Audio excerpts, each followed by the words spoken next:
Well, greetings again, everyone. This episode of the podcast is sponsored by 101 CBD, the makers of premium raw CBD oil products. Now, raw CBD or CBDA and regular CBD are different in a few different ways. One of them is that CBDA is more bioavailable, so the body can metabolize it with less effort and in less time. Another way is that CBDA isn't known to bind directly with the CB1 or CB2 receptors, but it interacts with the endocannabinoid system as an inhibitor to the COX-2 enzymes, giving CBDA the potential to reduce inflammatory activity throughout the body. You see, the COX-2 enzyme is associated with inflammation after we have an injury or an infection. So by blocking that enzyme, raw CBD or CBDA can relieve inflammation and the pain associated with that. So go over to 101cbd.org, pick yourself up some Alleviate sublingual raw CBD oil. It comes in a lot of great flavors. My favorite is the citrus and the blueberry. And while you're over there, take a look at some of their different CBD monthly subscription programs that they have. And don't forget that you can get 25% off of your order when you use coupon code IMGS25 at checkout. Now let's talk about Bud Buddy, your one-stop shop for curated cannabis products and accessories. Once again, they have an awesome bundle for us this week. That is the Space Explorer Bundle number 1. Which has the Galaxy Spoon Pipe from Empire Glassworks, which has a blue and black galactic design. You know, it's got some planets on there, a sun and a moon, and it glows in the dark. Also in that bundle is the Evolve Plus XL Vaporizer Pen, which has a 14 megahertz battery and 4 quartz rod coils, so you can vaporize your concentrates and waxes quickly and efficiently. So you're going to want to go over to budbuddyonline.com and put the Galaxy Spoon Pipe and the Evolve Plus XL Vaporizer in your shopping cart, and use discount code SpaceExplorer number 1 to get 15% off of that bundle. Okay, let's start the show.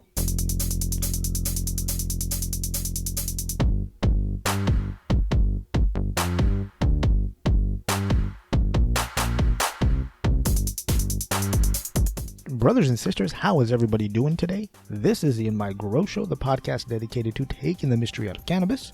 I'm your host, Alex, and I hope everyone's gardens are looking beautiful, whether they are, vegetable gardens, flower gardens, cannabis gardens, doesn't matter. I hope that they're doing great.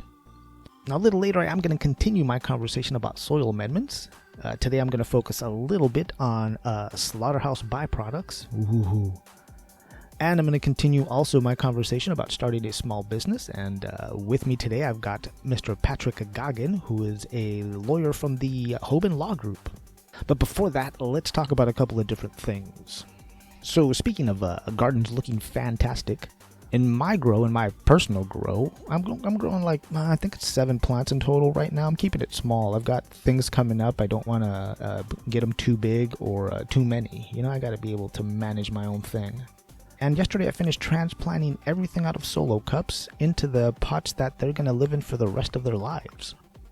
Now I'm keeping those green beans in solo cups because I'm not growing them to harvest, to eat those green beans. I'm using those green beans to help me monitor the pests in my garden. Because a certain common garden pests are attracted to green beans first before they're attracted to any other plants in my garden, like the two-spotted spider mite, white flies, aphids. They'll be attracted first to the green beans. They like those so much that they'll go to those first before they go to other plants typically. So it's a good way for me to keep an eye on the kind of pest pressures that my garden may be in, and I keep them in solo cups so they're easy for me to get rid of and take out of my garden. And I'll just put a new one back in when I throw that old one out. So that's why everything but the green beans got transplanted. And my cannabis plants are in different size pots. Some of them are in 3 gallons. Other ones are in 1 gallon fabric pots. And I'm doing this mostly to control their size because, once again, I know what I've got coming up here in the next few months, and I don't want to have these huge, big fucking trees that I have to take care of. I'd rather just take care of some small shrubs, not big trees. So that's why I'm staying on the smaller sizes for the pots. But the 2 plants that are in the 3 gallons, they are not in fabric pots. They are just in regular nursery pots, those black ones. So we'll see how they go. I know they're going to get a little bound up, but that's okay. Once again, I'm trying to control their size. I don't want them to get too big. And I want to say a quick word about using pea pods. Those little, preformed paper pots that we use to start different plants, vegetables and whatnot. Put soil in them, put your seed in it. And then once your plant gets big enough, you just plant the whole pot into the dirt and it's supposed to decompose and your plant gets healthy. I want to suggest you do something. So before you put that pea pod in a bigger pot of soil with your plant, I would suggest getting a razor blade, a sharp blade, and cut the bottom off of that. And I say this because I've run into situations where certain pea pods won't completely dissolve and the plant roots don't really grow through them. They just kind of spiral around inside of that pea pod that hasn't broken down. Now, it doesn't happen always. I've noticed it with a certain type of those pea pod, starter pots. And I just wanted to mention that can happen sometimes. The pod won't break down, it won't decompose, and the plant gets root bound. It winds up, stunting the plant's growth. So, just really quick, make a long story longer, just get a razor blade, chop off the bottom of that thing just to make sure the roots are going to be able to get out of there. All right, now let's get to the strain of the week. And today I'm going to give it up to the Orange Krush, which is a sativa-dominant flower. And as the name suggests, it does have a kind of citrusy, sugary, sweet smell and taste to it. Now the high from this flower was a nice, comfortable, relaxing high, you know what I mean? To me, I think of it as one of those kind of midday weeds, those midday smokes, right after lunch. You want to smoke something not too heavy, because maybe you have to be kind of semi-crisp for the rest of your day. And this is a good weed for that, man. This weed is not going to interfere with your day. It's going to be a nice, easy high, man. It's not going to blow your mind. You're not going to be super high. It's nice. And this came in at a mellow 18% THC. So yeah, that's the Orange Krush. If you see it out there in the wild, pick yourself up some. It's a nice, mellow, midday smoke. I'm telling you, it's a good time. All right, now let's do the report from the Cannabis Frontline. And let's start off in New Zealand. And this first article comes from the Marijuana Moment. It was put together by Kyle Yeager. And the title reads, New Zealand government unveils final marijuana legislation measure for 2020 ballot. Starts off, voters will decide on policy changes through a referendum where they will be asked yes or no to approve the cannabis legislation and capital bill. Earlier details about the measures were released in December, and on Friday the government shared the full proposal, which would make it legal for adults 20 and older to purchase and possess cannabis, cultivate 2 plants for personal use, and visit marijuana coffee shops where on-site consumption would be allowed. Okay, some of that sounds cool, right? The online consumption, the coffee shops, that sounds bitchin'. Being 20 years old, that also sounds cool. Cultivating 2 plants, though? That seems like pretty low. Is that per person per household? Or how does that... Is that 2 plants altogether in flower and veg? I don't know. I don't know the details. But 2 plants? Come on, man. Can you guys still rewrite those rules? Can we all right, let's continue. Anyways. Says individuals would be able to purchase up to 14 grams of cannabis from licensed retailers and also gift up to 14 grams to another adult. Again, seems kind of low, 14 grams. Medical use of cannabis will still be allowed if prescribed by a doctor, and hemp will still be legal. So wait, right there, doctors in New Zealand can prescribe cannabis? Hey, here's your prescription. They write out a prescription of how much you need? Because here in America, doctors can only recommend that you need cannabis. And that's because, it's federally illegal here, and the doctors, they're governed under federal law. And all of this sounds good, but there is kind of a little bit of a wrinkle. Because it sounds like hidden in the fine print, the government wants to cap THC levels at 15%. Yeah, I'm wondering if they can go back and write some different kind of regulation for the THC limit, or have no limit on it. That just seems ridiculous. I mean, I understand, having a limit on medical cannabis, because you need some uniformity so you can actually prescribe it to someone and know how it's going to affect them typically every time. But for rec, really, you're going to try and put a cap on rec for 15% THC? If it's me, it's going to take a long time for me to get high in New Zealand. I'm going to be in that coffee shop for a long time. So I guess we're all just going to have to wait and see how that all shakes out in New Zealand, man. I hope you guys get a better deal out there for THC, man. Again, 15% seems low, and a cap on any kind of THC in rec seems ridiculously dumb. Now, the next article I want to talk about also comes from the Marijuana Moment. It's entitled, DEA says it's not responsible for ruining marijuana grown under its new rules. And again, this is also written by Kyle Yeager. Starts off, the DEA announced a proposed rule to expand marijuana research last week. Under the proposal, which was formally published in the Federal Registry on Monday, the DEA will be able to begin licensing additional manufacturers of marijuana to be used in scientific studies. As it stands, there's only one facility in the U.S. that is federally authorized to grow the plant for research purposes. And so the new rule is designed to increase that number and ideally diversify the types of cannabis available to scientists. That's the hope, right? That more organizations will be able to grow cannabis federally legal for research. But check this out. Another proposed change from current policy makes it so DEA itself would technically own all the marijuana that is produced and then sell it to researchers. Okay, so that first detail right there makes me scratch my head first.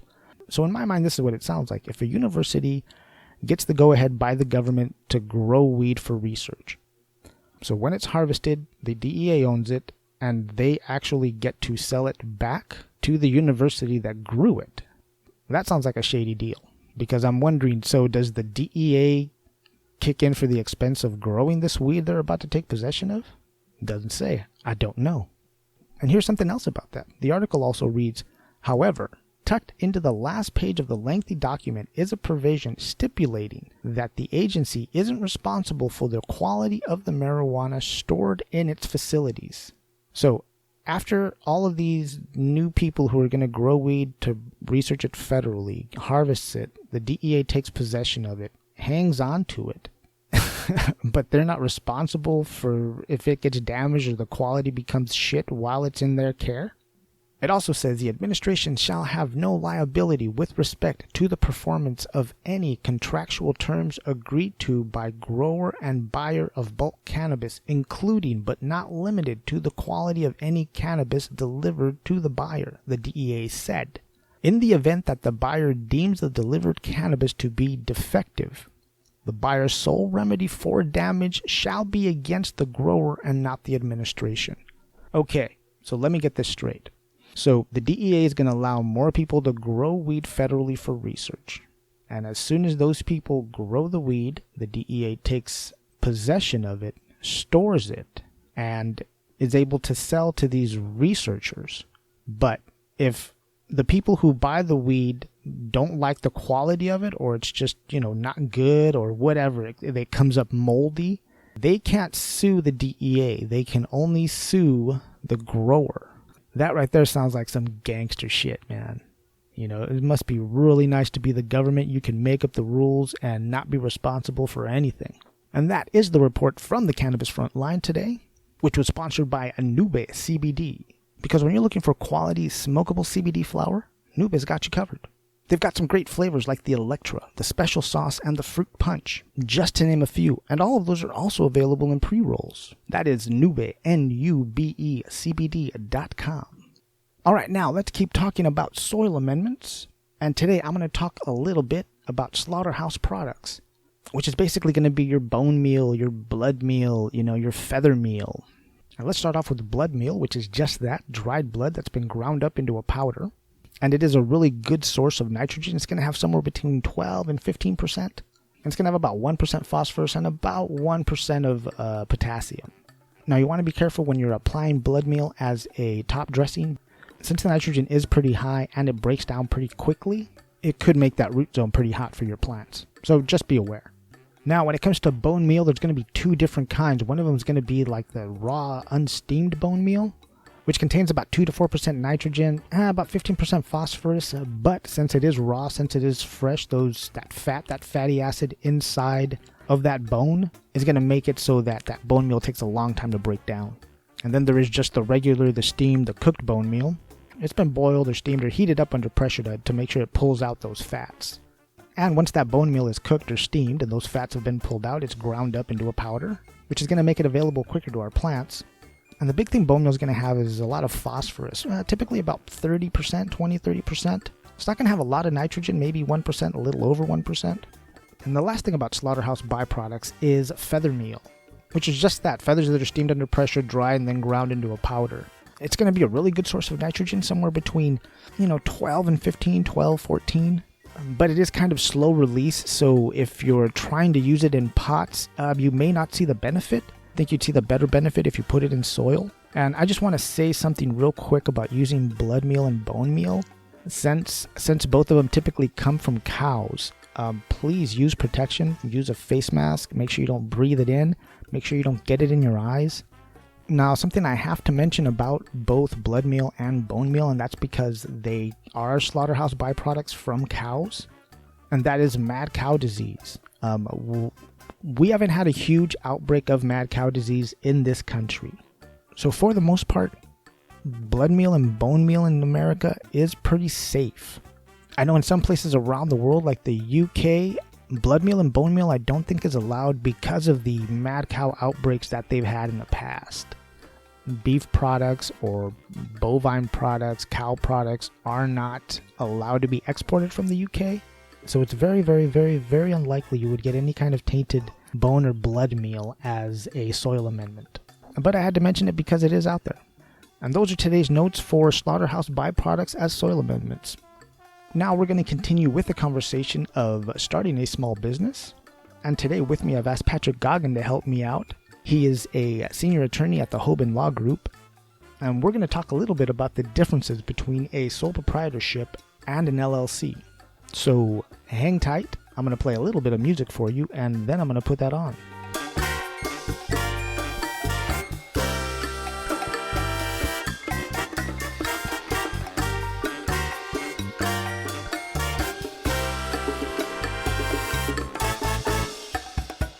Well, everyone, keeping on this theme of starting a small business, today I want to talk about a little, some of the differences between a sole proprietorship and an LLC or a limited liability corporation or company. And I've invited Patrick Goggin, who is a senior attorney at the Hoben Law Group, to help me have this conversation. Patrick, brother, thanks again. Welcome back to the show, man. I appreciate you taking the time to talk to me. It's good to be here, Alex. How are you doing today? I'm doing really well, man. I'm doing really well. Thank you for asking. How are you guys doing during week 5, 6 of quarantine? Yeah, I think we're week 6. We've gotten quite used to it, though. It still feels like Groundhog Day every day. It does. For you really have to pay attention to the days of the week. Yeah, they start to melt into each other, and the time of the day as well. Yeah. It's and it's really interesting the groove everyone's starting to fall into. Like, okay, this might be what the new norm is about. Yeah. Well, last week we digressed. We must come back to sole proprietorships and LLCs. we did, man. So, okay, yeah. So, getting back to forming your own small business. Now, when we all start a small business, we usually start, after we've done our market research for, see if our product or our services are really needed and see if people like our company name. Usually when we start a business, it's a sole proprietorship, which means there's really no difference between you and your company. You guys are basically one and the same. That's right. Whether that's enjoying the fruits of your labor of getting that check, or being liable for, any kind of responsibility that you may have. That's right. Once again, the good things about a sole proprietorship is that they're really easy to start. It doesn't take a lot of paperwork. It doesn't, you don't need a whole staff of people to start a company. That's really the beauty of it. But again, the downside is anything happens, something, any kind of debt that you incur, it's on you. That's right. Your debtors, or if your company gets sued, they're coming after you and your things. They're coming after your vehicle, your home. And eventually, you have to make that decision of being a bigger company. How do you want to protect yourself? And that's where a limited liability corporation comes in. And that's because it basically separates your company from you. Is that right? It makes it its own kind of entity, its own thing. Yeah, there's a lot that comes with transitioning from a sole proprietorship to an LLC. You covered a lot of the differences and some of the pros and cons of a sole proprietorship versus an LLC, but let's walk through it briefly. I've got about 5 points on the sole proprietorship and some of the advantages versus the disadvantages. As you pointed out, it's with an LLC, there are filings that have to be made, there are annual fees that have to be paid, and additional expenses. So sole proprietorship is going to be less costly in the short term. Don't have to do those filings, like as you said, less paperwork. With an LLC, you have to file every other year a statement of information that updates the Secretary of State regarding the officers and the addresses of the company. You're taxed as on the sole proprietorship. You're taxed as though you're self-employed versus corporate taxes. And I'm not a tax attorney, so folks should get into speak to a CPA if they're considering an LLC and understand the tax consequences of doing so. But on the other hand, when it comes to sole proprietorship, you've got that full liability. You don't have a shield in front of you protecting you, and it leaves a sole proprietorship somewhat vulnerable and subject to potentially being bankrupted by one wrong turn, which means insurance, general liability insurance for the individual for the sole proprietorship becomes important. Some sort of umbrella insurance should be considered. And then when it comes to raising capital or going and accessing loans, it may be more difficult for a sole proprietor. No, and that's because your whole financial history is out there for them to look at. As far as the banks, when you go pull a loan. That's right, and the banks and the point that I just raised, they see it easier for an LLC to go and generate either revenues or raise capital to assist in paying off loans from investors. The drawback from that is that the investors get a piece of the pie. That said, that's a small price to pay for being able to take your company from a relatively small or your sole proprietorship from a relatively small level and getting it to the next level economically and financially.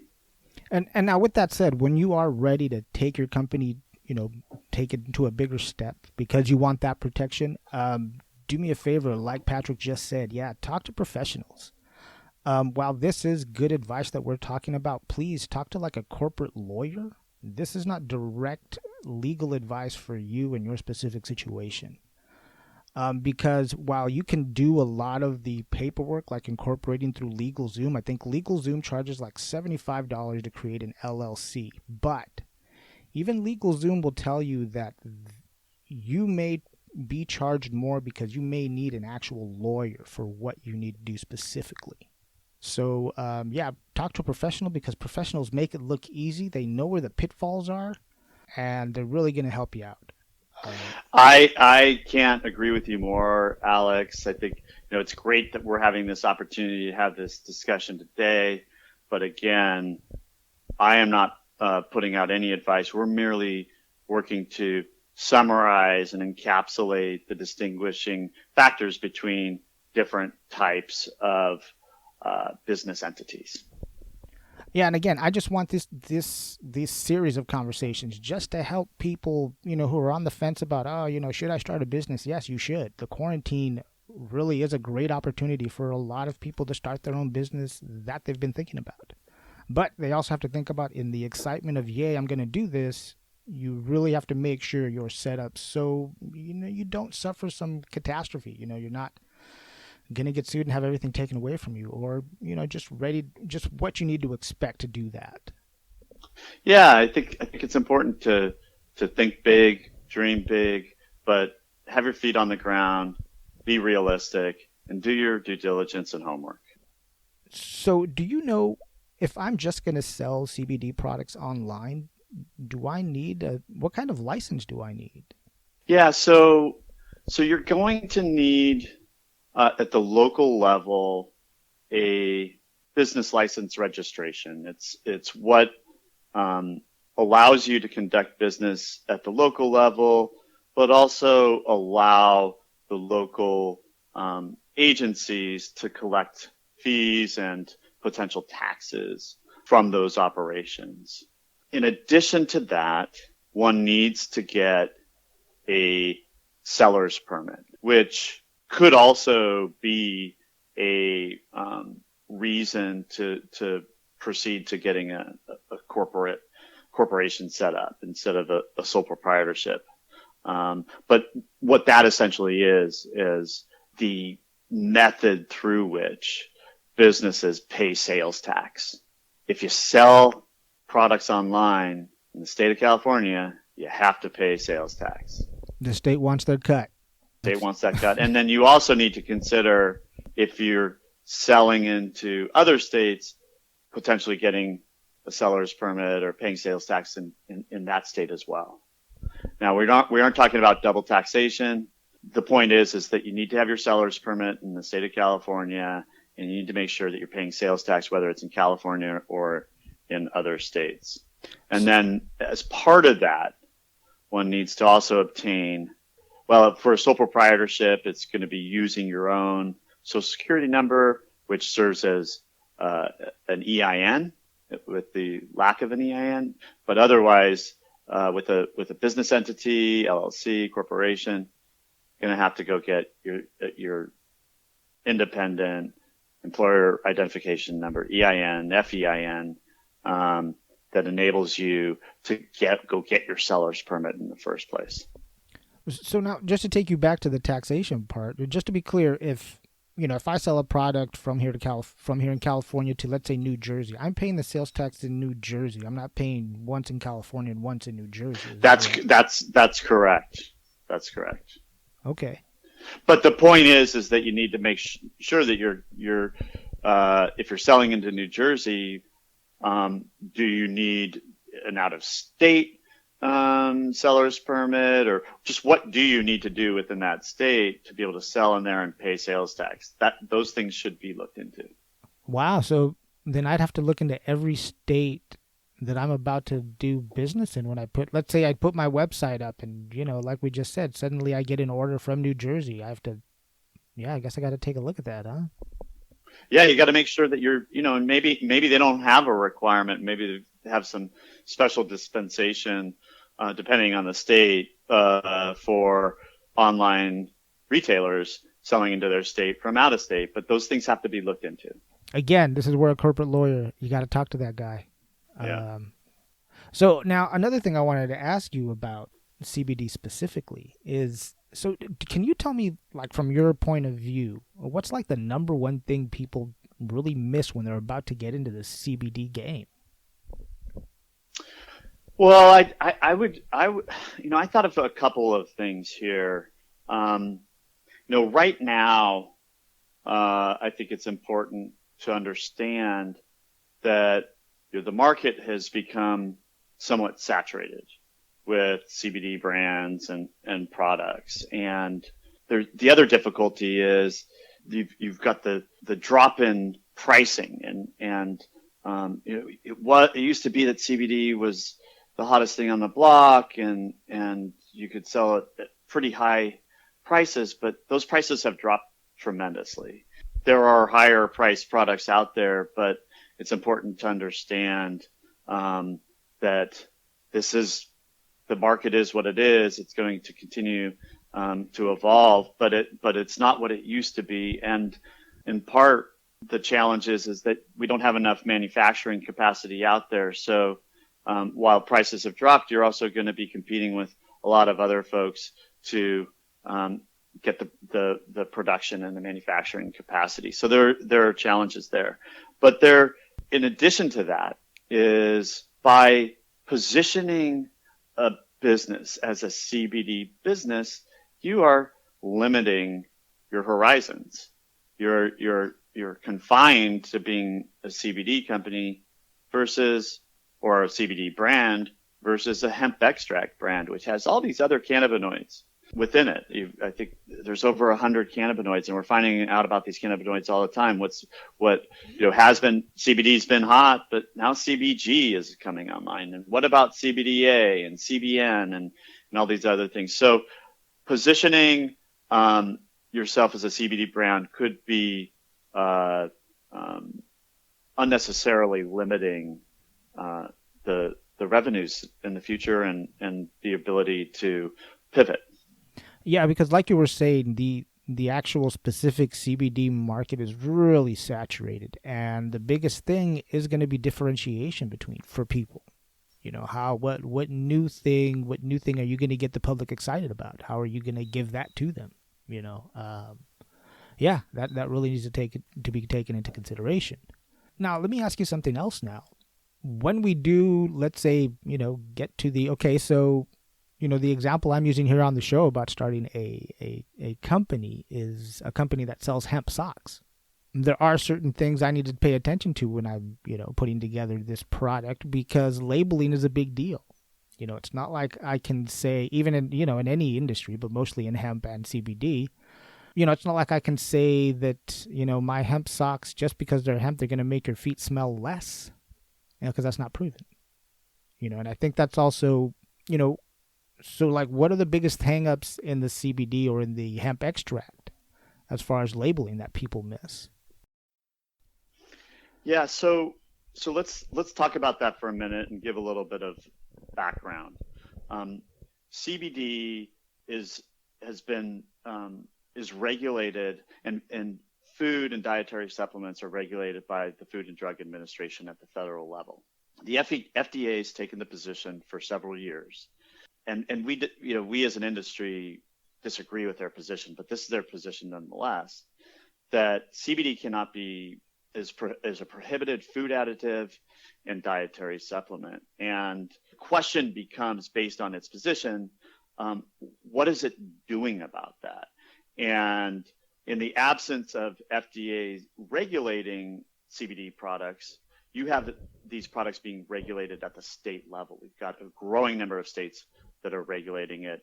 The manufacturing of it is regulated by the departments of public health in these states, and enabling it to be the manufacturing of these products, having oversight at the state level, and deemed to be good, safe products for our consumers. But the number one issue that the FDA is looking at, in the absence of it regulating CBD products, are health claims that are being made. And companies, brands cannot make health claims on dietary supplements, period. Now, what is a health claim? A health claim is a statement or words that make an implication on the labeling that the product is going to treat some sort of health condition or disease. It's just not allowed. There are distinctions between a health disease claim versus a structure function claim, where the structure function claim is not deemed as serious a claim as a disease claim, but it still needs to be able to be substantiated by the business, and technically you have to submit for pre-approval by the FDA. But because the FDA has got its position, it's really not pre-approving anything regarding CBD. So the point there is really watch out the type of health claims that you're making, and if you're going to make any claims whatsoever, make sure that it's on the structure function side of things and not on the disease claim end of the spectrum. And really what a structure function claim means is that there's a statement that says that the product may be able to help with normal everyday types of experiences that are going on in the body. So that aren't differentiated by some unique disease condition. So I should just, if I'm putting together an extract company or product, I should just stay as vague as possible. Don't get specific. Stay as vague as possible. And there's the kind of the second point that I was going to make is, have it be a hemp extract product versus a CBD product, because the FDA is really laser focused right now on CBD. The position is on CBD, and the more attention, if you want attention to your product, just put CBD in bright, bold letters there. But if you really kind of want to stay away from that exposure and, being under the microscope, be a hemp extract product. That's really interesting because I know CBD companies are having a really hard time, some of them, getting actual radio ads put up. And one of the smartest ones I ever heard was a company was an ad that came out and said, that problem you have, that thing? They go, and this is the ad. It said, CBD can help with that. That was the whole ad. I was like, that's fucking brilliant. They made no specifics about anything. I think that's astute, and that's what folks want to be doing, is really approaching things in a way that is going to both get themselves out to the public while mitigating the eyes of and the laser focus of the FDA. The last things folks want to get are a warning letter, which puts a real red flag. No, you're already on the radar. If you're getting a warning letter, you're already on the radar, man. Yeah. That's that's not something you want in the mail. The other thing that I would also add is in the way people are running afoul is by not labeling accurately. There was a study done, or a survey done a couple of years ago of CBD products, and the results were stunning, and the accuracy, the general accuracy of the amount of CBD that are claimed to be in products was all over the board, and not accurate. So folks really need to be working with whoever are coming up with these numbers to make sure that they're much more accurate. That is a labeling issue that people need to pay attention to, especially if they're white labeling their products. If you don't have control of your product from end to end, you're counting on other people to tell you what's in that product they're selling you. And they may not have a full list of everything. They may outsource other things in that product from the olive oil in the system. Is the olive oil completely organic? It's something you need to pay attention to, because I've known of a couple of products that get pulled off the shelf because labeling was missing. Yeah, and so folks are engaged in white labeling. They want to be going out and getting their own independent analyses of the batches that are being produced to check the manufacturers of material to make sure that it's accurate. You can go out and hire your own lab and get your own certificate of analysis of what exactly is in it, in particular the cannabinoids. Yeah, I heard of a horror story up north, I believe in Washington State. A CBD company, they were using soybean oil as a carrier oil, but they didn't know that the manufacturer also pressed peanut oil in the same company, in the same presses. And they got sued because somebody had a reaction and they traced it back. It's a labeling thing. At the very least, a disclaimer: this may have, or it was pressed in a place that also presses, peanut oil. That's right. Warnings. You got to have your FDA warning label on there. You've got to have other, or consider putting other warnings potentially for pregnant women, but also, making sure that you get, if there's any sort of allergens, potential exposure to allergens. I mean, nut allergies are serious. It's no joke. All of this leads to product liability. And another thing to throw in there is that folks should go make sure that they have adequate insurance, adequate product liability insurance. Going back to something earlier, we talked about umbrella insurance policies for sole proprietorships. in addition to talking to the CPAs and the lawyers, consult your insurance broker. And when you're getting insurance policies, make sure that you look at the exclusions, and that the exclusions are not doing away with what you think you're getting protection for. Yeah, for sure. Always read the fine print. The exclusions are a big deal. Because, that's basically what they are, what the insurance company will not cover you for. So pay attention. Pay attention. Yeah. All right, Patrick. Hey, brother, I appreciate you taking the time to talk to me about this, man, very much. Is there anything we might have missed that you wanted to cover that you think might be important for people? I mean, in general, folks really ought to take a pause before they jump right in to starting a business and considering a lot of these implications. Maybe just to counter what you said in the beginning, maybe starting the business isn't the best idea. Maybe it's joining with another business. Maybe it's going out and collaborating with some other folks. So you're pooling your resources, which helps mitigate your personal exposure. There's a lot to consider here, and you want to dip your toes into the pool, approach it from the shallow end, and ease your way into the deep end.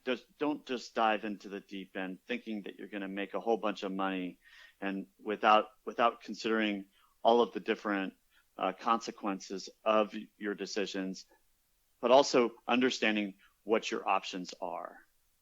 Look at this as one of the biggest decisions of your life, and that you got to do your due diligence and you got to cover your bases.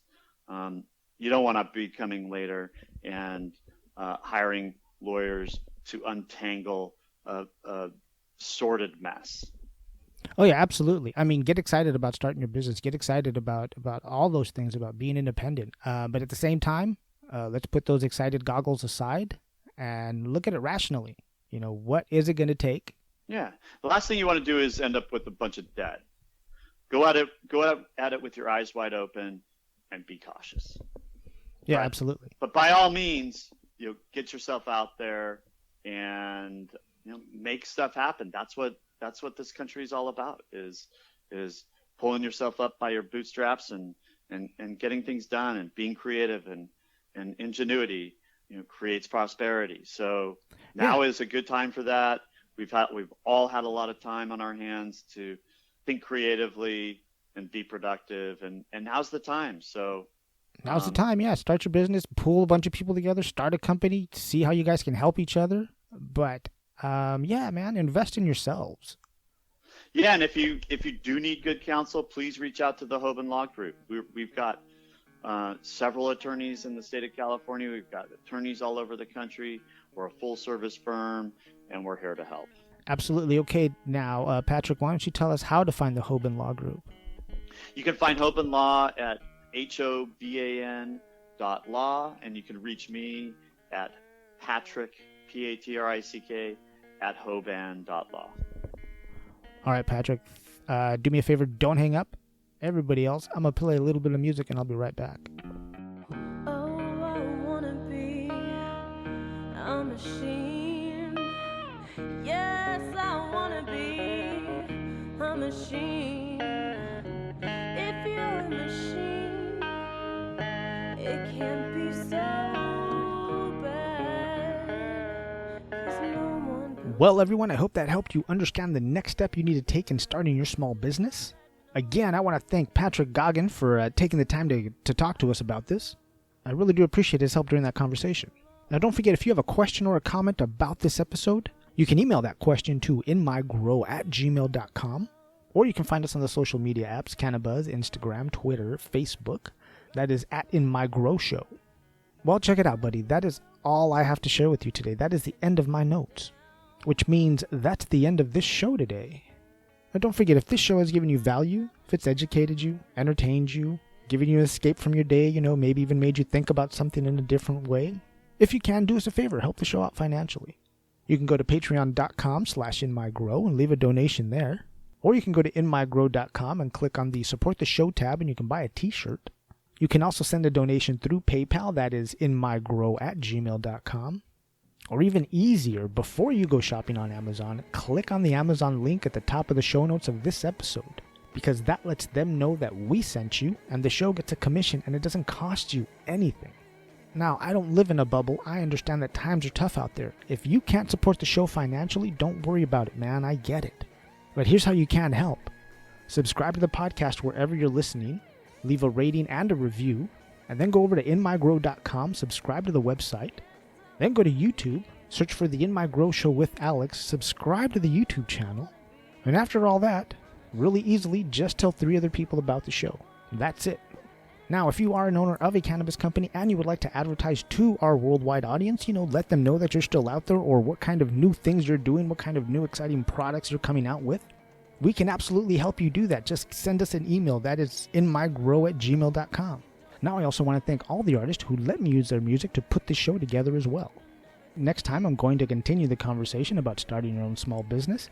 And I'm going to have my friend Rodney Medina with me, and he's going to give us some tips, some tricks about how to shoot a nice, decent-looking video, how to make our videos look crisp and professional. He's going to give us some tools about how to make a nice, good video also. So check it out next week. All right, brothers and sisters, like I said, I'm going to get out of here. I love you all very much. And remember to always grow, learn, and teach.